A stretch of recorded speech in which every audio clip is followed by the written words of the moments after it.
खुलुमबाय नोंसिनिसिम आं गोदान मोनसे भिडिअ लानानै फैबावबाय। भिडिअखौ अन्नानै जोबजासिम नाय आरो नोंथांमोना जुदि आंनि चेनेलखौ दासिमबो साबस्क्राइब खालामनानै लायाखैबा अन्नानै साबस्क्राइब खालाम आरो बेल आइकनखौबो थुनानै हो।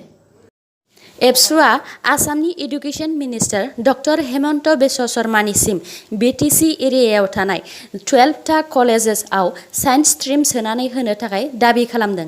लोगोसे 1021 भेन्चार एलपि इउपि आरो HE स्कुल्स आरो 46 कलेजेसखौ प्रभिन्सियेलाइज खालामनो दाबि खालामदों।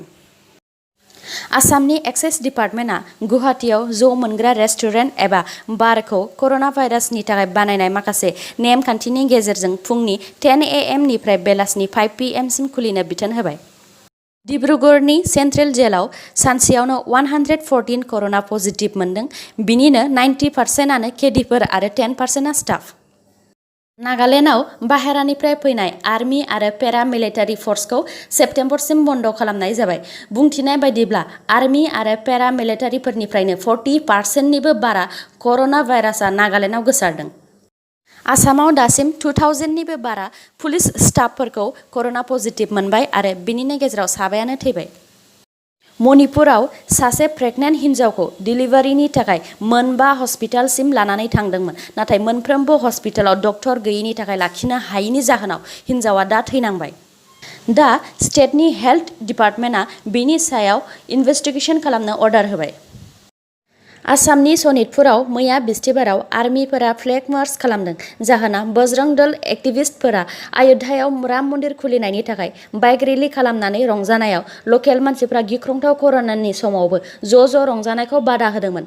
बेयावनो फारनैनिबो ग्रुपनि गेजेराव बुलायलायनाय जायो आरो बिनिनो 20निबो बारा सुबुंफ्रा दुखु मोनदों।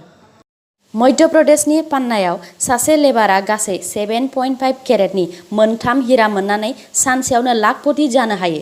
बियो बे हिराखौ हा जावनायाव मोनदोंमोन। हिरानि बेसेना गासै 35 लाख। केरालायाव अखाजों लेन्डस्लाइड जानानै गासै 15 जन थैबाय आरो गोबाङानो हा सिङाव दंबावो होननानै सन्देह खालामदों। सरकारा थैनायनि नखराव 5 लाख रां होगोन। 24 आवार्सनि गेजेराव भारतआव 62,000निबो बारा गोदान कर'ना पजिटिभ मोननानै दा गासै 20 लाखनिबो बारा जाबाय। कर'नानिफ्राय बारग'नायाबो 13.78 लाख जाबाय। जोबनायाव दङ आसामनि कर'नानि आपडेट। नोंथांमोनहा स्क्रिनाव नायनानै लानो हागोन। दिनैनि भिडिअआ एसेनोसै। भिडिअखौ मोजां मोनदोंबा लाइक खालामदो, कमेन्ट हरदो आरो शेयार खालाम। लोगोसे चेनेलखौबो साबस्क्राइब खालामनो दाबाव। गोजोन्थों।